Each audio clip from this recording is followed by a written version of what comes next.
Good morning, everyone. Good morning. We're so excited to have you all here for this pre-conference. We're glad to see that you are already talking and discussing, and we want that to continue throughout the day. So I'm Dawn Witherspoon. I am the chairperson for the Ethnic and Racial Issues Committee and co-chair for this pre-conference. My name is Gabriela Livas Stein, and I'm a member of the ERI committee, and I will actually be co-chairing it next term. So we welcome you to this pre-conference entitled Conceptualizing and Measuring Culture, Context, Race, and Ethnicity, a focus on science, ethics, and collaboration in the spirit of 2044. This pre-conference was jointly planned by the Ethnic and Racial Issues Committee and the Equity and Justice Committees of SRCD, as well as the Asian, Latino, and Black caucuses. As you know, the United States is recently projected that by 2044, the U.S. will become a majority-minority country with no racial ethnic group having a numerical majority. This shift will happen in the under 18 population by 2020, which is right around the corner. As U.S. populations become more racially and ethnically diverse, the context in which children developed also diversify. As such, the conceptualization and measurement of race and ethnicity requires increased nuance and attention to individual and contextual variations. Therefore, one key purpose of this pre-conference is to critically examine how research traditionally assesses the effects of culture, race, and ethnicity on families and youth development, and how that research should be refined given the changing American and global landscape. The panels we have today will explore how scholars should think about individual and contextual variations in the measurement and conceptualization of race and ethnicity within developmental science. This is a critical first step in reducing racial and ethnic inequalities. Not only must measurement become more precise and more culturally and contextually relevant, additional individual and contextual information must be included in empirical studies of race and ethnicity in order to highlight the potential moderators and mediators that can be leveraged to reduce inequalities. We hope that this pre-conference brings together groups of scholars who span issues related to race and ethnicity with those who study policy and intervention, because reducing racial and ethnic inequality is a complex task that requires collaborative efforts. This pre-conference is sponsored by multiple entities, and we want to make sure that we acknowledge those organizations and say thank you. We're very appreciative of their support. Those organizations are the William T. Grant Foundation, the SRCD Asian, Black, and Latino caucuses, the University of Maryland, Baltimore County Department of Psychology, the Penn State Child Studies Center, as well as the College of Liberal Arts Department of Psychology, and the University of North Carolina at Greensboro, oh my, big boo-boo there. University of North Carolina at Greensboro Department of Psychology. We also extend a great thank you to our panelists for our breakout sessions today. They include Rich Lee, Brandon Yu, Eleanor Seaton, Deborah Rivas Drake, Mia Smith Bynum, Rebecca White, Carlos Santos, Emily Smith, Lena Guzman, and Amanda Coleman. We hope that today is an interactive day and these panelists will guide the discussion. Just as another reminder, we have an exciting and thought-provoking day planned for you.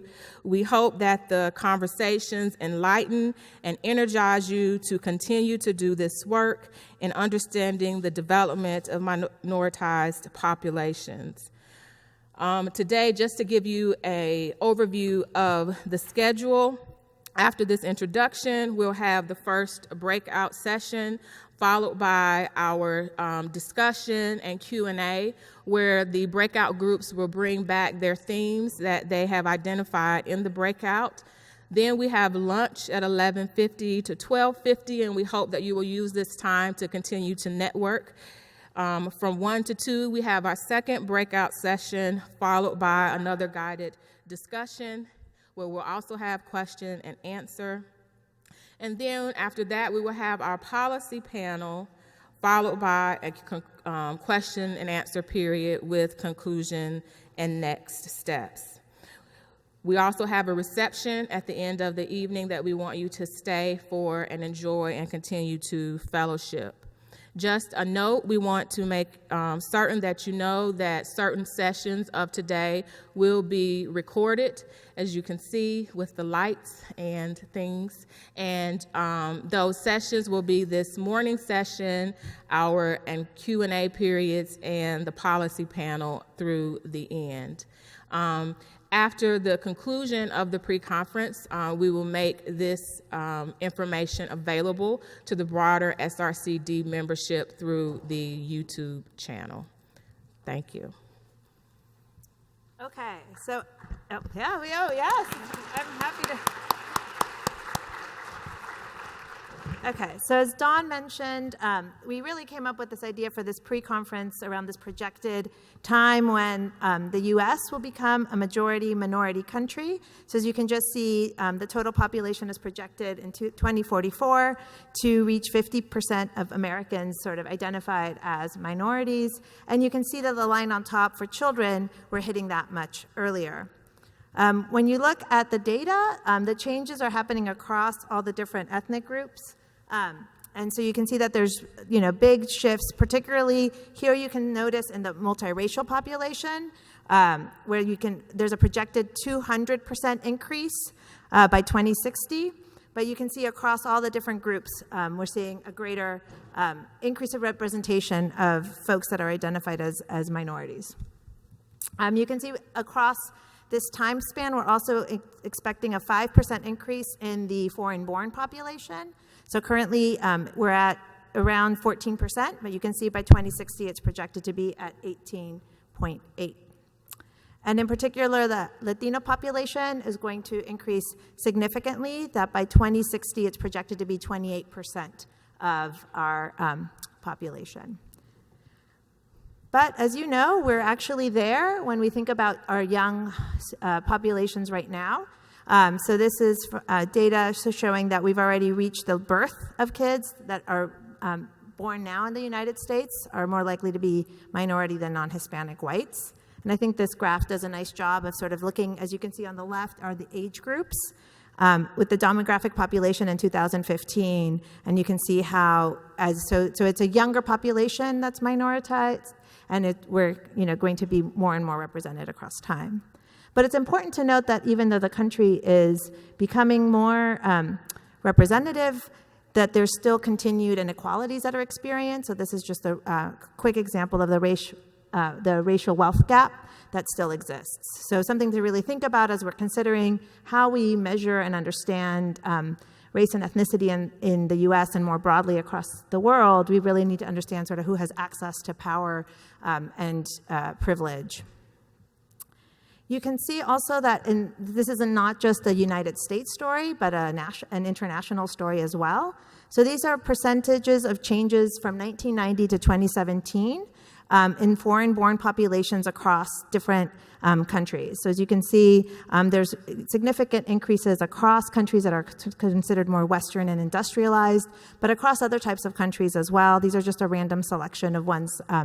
There's a great, if you're interested in learning more about this link at Pew Research has a really neat interactive map that you can look at immigrants and immigrants, like people who leave different places. So you can see it across Europe. There's a lot of shift in terms of just you can see there's Spain in 1990 had 2% foreign-born population, but in 2017 it's at 13%, which is similar to our rates here in the United States. And as New Zealand has been in the news recently, given the tragedy that occurred there, you can see sort of that shift as well in terms of the increases of the foreign-born population. And in most of these countries, this diversity is not perceived positively necessarily. So some of those same sort of inequities exist there in terms of how folks feel in these different places around for the foreign-born population and the increased representation of different people in their places. All right, and now given the changes that are occurring in the U.S. and abroad, it's important for us to think about our theorizing and how we think about the development of children, youth, and families in the U.S. and across the globe.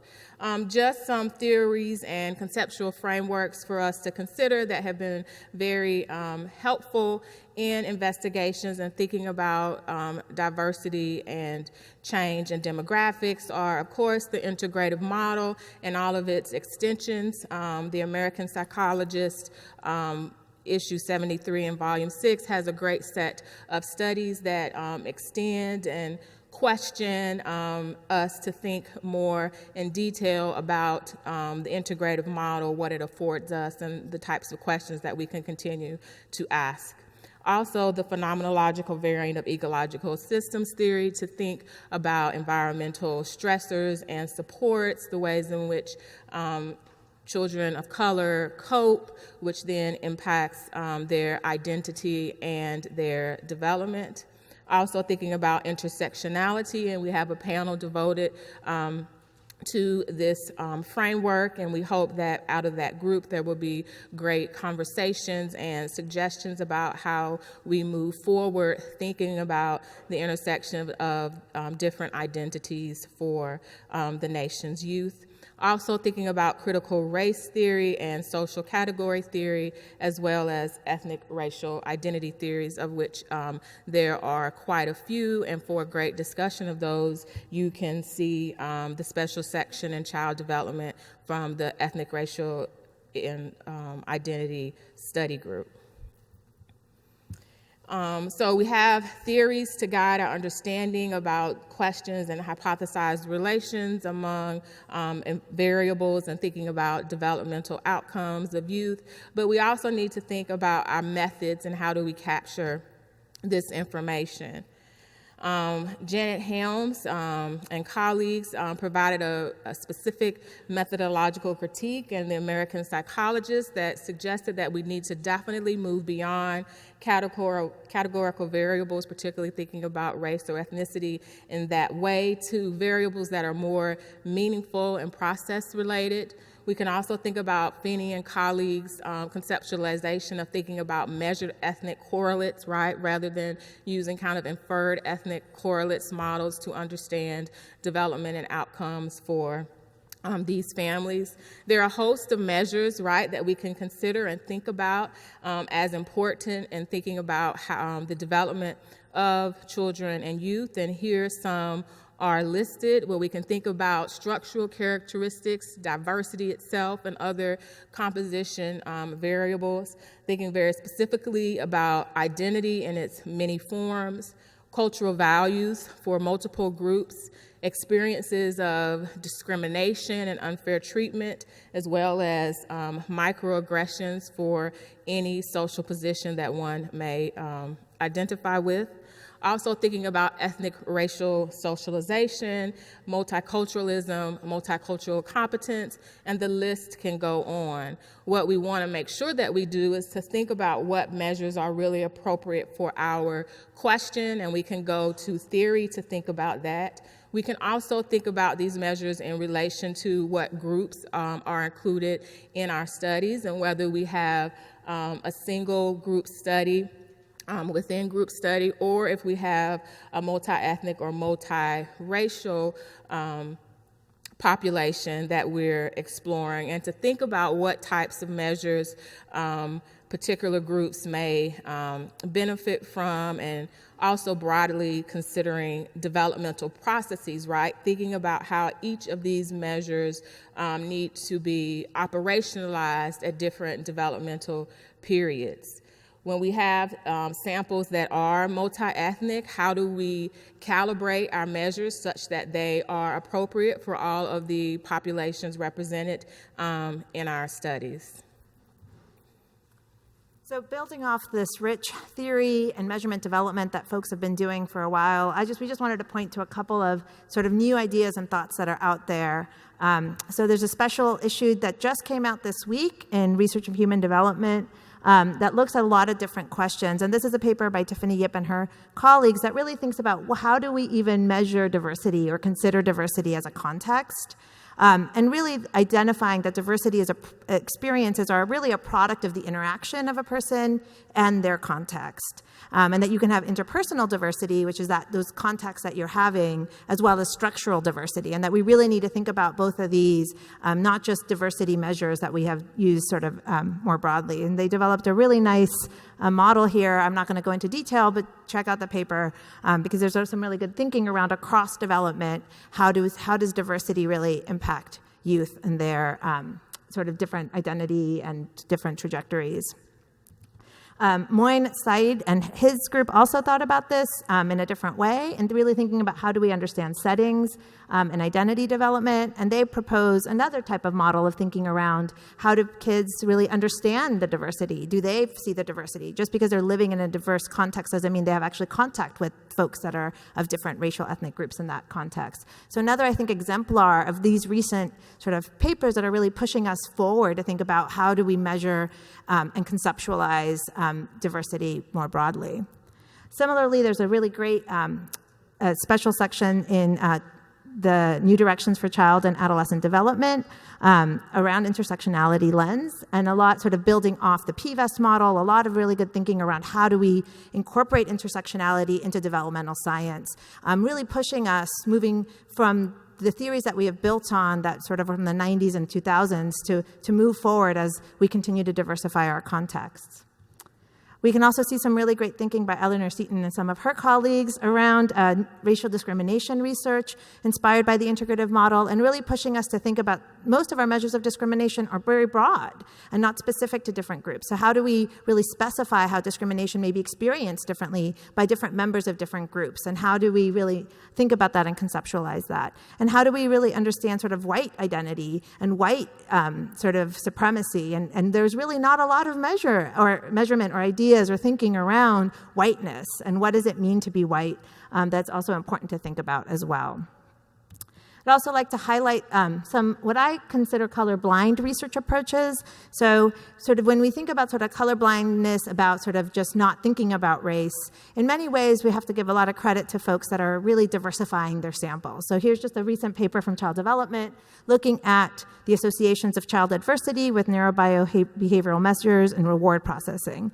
And nicely, their sample is 50% minority, just like we're talking about this country's going to look like. But that's, they have a nice table, they tell you the diversity of the table, and we're really excited that we're being included in these studies. But then how are we thinking about race and ethnicity besides just including them, right? That there's no questions around what does the diversity mean in terms of experiences of childhood adversity. How is childhood adversity potentially racialized? How is childhood adversity differently experienced by different members of these groups, right? And so typically the folks in this room, we really dig down deep and think about ethnicity and culture, but we really need to push our colleagues that are doing work with this more colorblind approach, is that I have a diverse sample, but assuming that these processes are similar across these different groups. So the questions we want to tackle during this pre-conference, as sort of Don mentioned, is sort of the context in which children develop and diversify, right? So how do we move forward thinking about this? If you look at sort of the diversity of the United States, this is looking at folks living in majority-minority communities, right? So what does it mean to live in a majority-minority community, and how does that differ from living in other places that don't have that? And how do we capture, and does it matter if it's the same minority group as yours, or is it a different minority group, and how do we think about those intersections there? So I think this is a really nice representation of where these are moving, and these are moving faster. More and more counties are going to start being majority-minority counties, and so now what does that mean?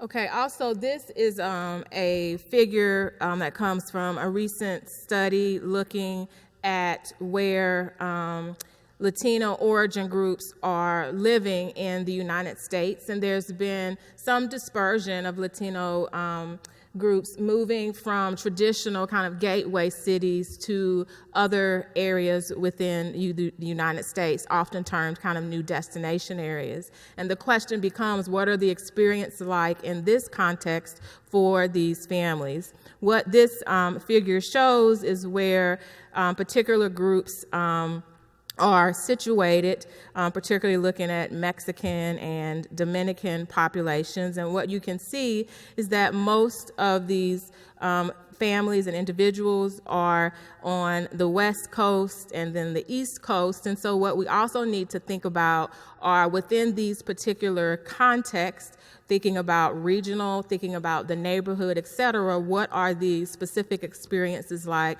for these children, youth, and families in these environments. So these are just, we're going to share a set of kind of guiding questions that we hope that we're able to tackle throughout the duration of this conference. So first, how do we measure culture, context, race, and ethnicity? To what degree is inequality or privilege considered in these measures? And how do our measures vary by developmental period?